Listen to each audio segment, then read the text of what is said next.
Hi, Alex Polyak here. Throughout the GTA series, physical copies of these games were accompanied by interesting bonuses. The basic set of such bonuses consisted of a booklet and a map, which often doubled as a poster. In the booklet, we could find useful information about the gameplay, additional lore content, and sometimes even elements from the GTA beta. Moreover, all of these are important items for any collector.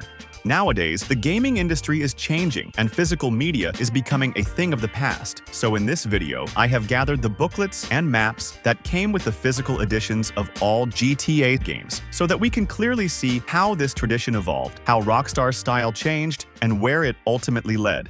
Let's get started.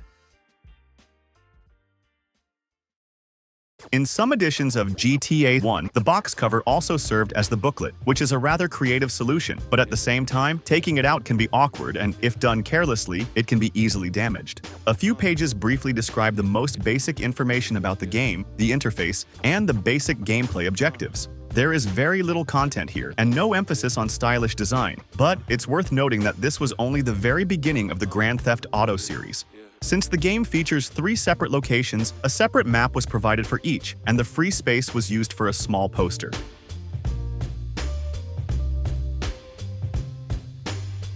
The booklet for GTA London 1969 has its own interesting feature. The information is presented on behalf of one of the game's characters named Albert Crisp. Additionally, some details of the game's lore appear in the text. For example, this character mentions his mother and brother, and his brother also appears in the game.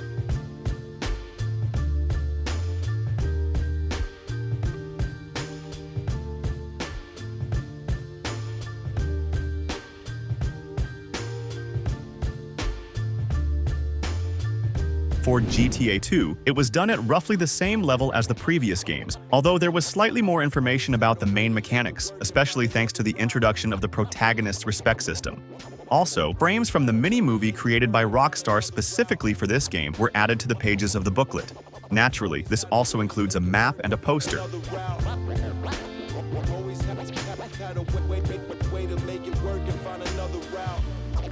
In GTA 3, the booklet style became more interesting, as it is an entire city guide featuring various screenshots, advertisements for fictional brands, artwork, and descriptions of the 3 regions of Liberty City.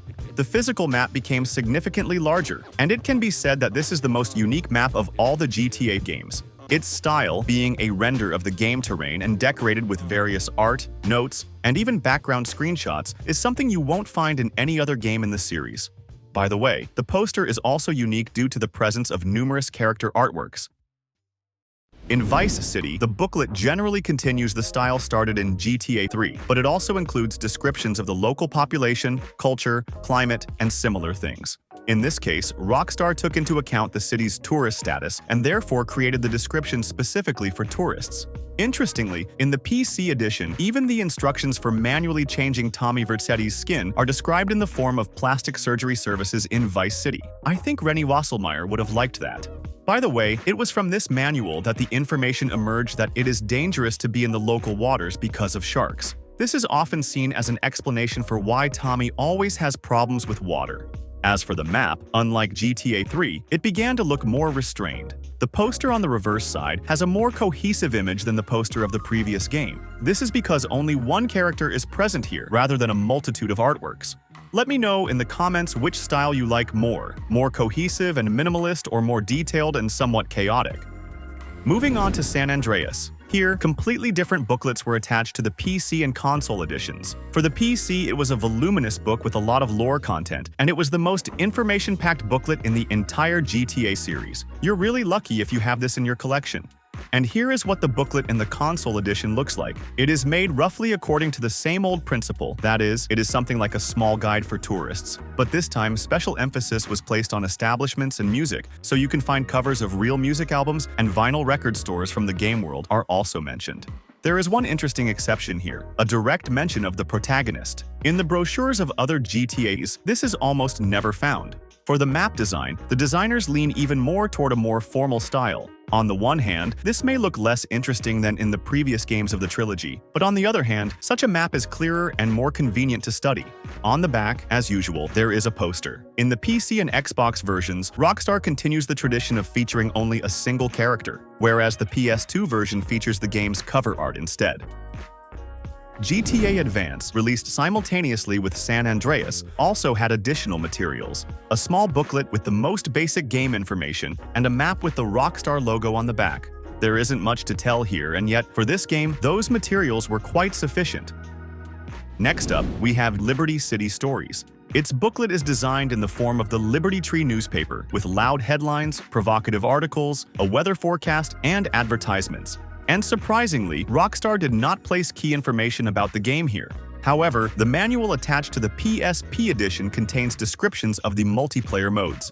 Thanks to this booklet, players learned how the writers explained the fact that motorcycles appear on the city streets in GTA LCS, while in GTA 3, which is chronologically 3 years later, there are no more motorcycles in Liberty City. This was explained by the fact that some particularly active citizens, sponsored by a large car manufacturer, were able to achieve a ban on motorcycles. The map of Liberty City was published by the same Liberty Tree newspaper, and on the back, there is another piece of art featuring one of the story characters. For Vice City Stories, the brochure is made in the form of a local magazine. Here you can find several articles, advertisements, and if it is the PSP edition, also a description of the multiplayer. In addition, there are advertisements for the sale of real estate and vehicles, for example, a used Hermes like this for $14,500. The map looks like this. And this is the poster. In the case of GTA 4, Rockstar returned to the tradition of creating guides to the game world in the form of tourist guidebooks. Thus, the newspaper or magazine style was a small departure specifically for the two Intermediate Stories games. In the Guide to Liberty City, various lore content is found, and at the very beginning, the fictional editor of this manual writes, "It's nice to know there are still those of you stupid enough to pay for a print copy of our magazine when you can get all the content for free online." It feels as though Rockstar was already thinking about abandoning physical booklets back then. On the following pages, you can find a stylized mention of game functions, a description of the city, and, of course, advertisements. By the way, in the PC edition, in addition to this booklet, there is another smaller one. It describes the multiplayer, social club, video editor, and the player's radio station. The attached map is unique in that, unlike the maps of other GTAs, there is an additional description of each borough of Liberty City. It also indicates the name of every street in the city, and even fire stations that most players probably won't need. A disadvantage of the map is that the buildings are very poorly highlighted. They simply get lost from view, almost merging with the roads. However, there is one detail here that I liked. The map does not directly reveal where the weapons shops are located, so at first glance, it seems that Rockstar made a serious mistake by not giving the player information about one of the most important aspects of GTA. But in fact, there is a trick here. If you look closely, you can find small informal marks on the map, made as if by hand. These are the hints for the location of the weapon shops. The reason for such secrecy is that, according to the game's plot, selling weapons in Liberty City is prohibited. In the console edition, on the back of the map, the player will find a subway map. If it is the PC edition of the game, then you will have to figure out the railway without additional help, because instead of a diagram, you will have a poster of a girl. In GTA Episodes from Liberty City, the booklet is another guidebook, but these are not the typical tourist guides we encountered before, but a guide to the city's underground life. However, there are only 2 pages of information here. We are briefly introduced to the situation regarding biker clubs, and also told about the nightlife of Liberty City with all its nightclubs. Essentially, it is just a small introduction to the plots of The Lost and Damned and The Ballad of Gay Tony. The map shows us the location of key story establishments, but unfortunately, it doesn't even hint at weapon shops. Although in such a guidebook for the city's informal life, it would have made sense to mark illegal places for selling weapons. As for the poster, it looks like this. Next is Chinatown Wars. For this portable GTA, Rockstar attached a small guide that was printed by a fictional equivalent of the United Nations, whose headquarters is located in Liberty City. Here is their building. Inside, we find various advertisements in which story characters were creatively integrated, and various game functions, side missions, and the multiplayer are also mentioned here. The game map not only shows locations useful to the player, but also provides a clear view of how the city is divided among gangs following the events of GTA 4 and episodes from Liberty City. In GTA 5, Rockstar began to move away from its traditions. In the PC edition, additional materials were in a special envelope, but more importantly, no matter which edition you buy, you'll always notice the absence of a booklet.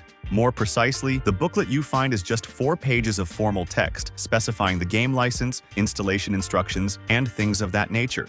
You shouldn't expect interesting and stylish content from the game world here. However, the map turned out great. It uses a simple, pleasant, and clear style. Every object is clearly visible, the terrain is marked, and all the necessary labels are present. It even marks the funicular in the Mount Chiliad area, even though Rockstar hadn't marked the same mode of transport on the GTA 4 map before. On the back, instead of a poster, there is another map showing a closer view of Los Santos and the other settlements of South San Andreas.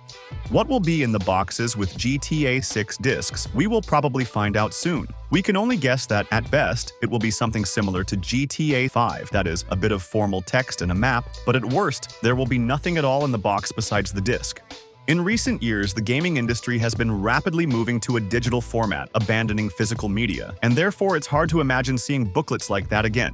The kind you could actually hold in your hands and explore for extra content. However, something similar could still appear at least in special editions intended for collectors. The current situation is such that even in the boxes with GTA The Trilogy, the definitive edition, there is only a disc, and the same goes for the PlayStation 5 edition of GTA 5. Rockstar began to abandon booklets back in the 2000s, and in the 2000s and 20s, it doesn't even release maps, so we're witnessing the end of an era of physical content.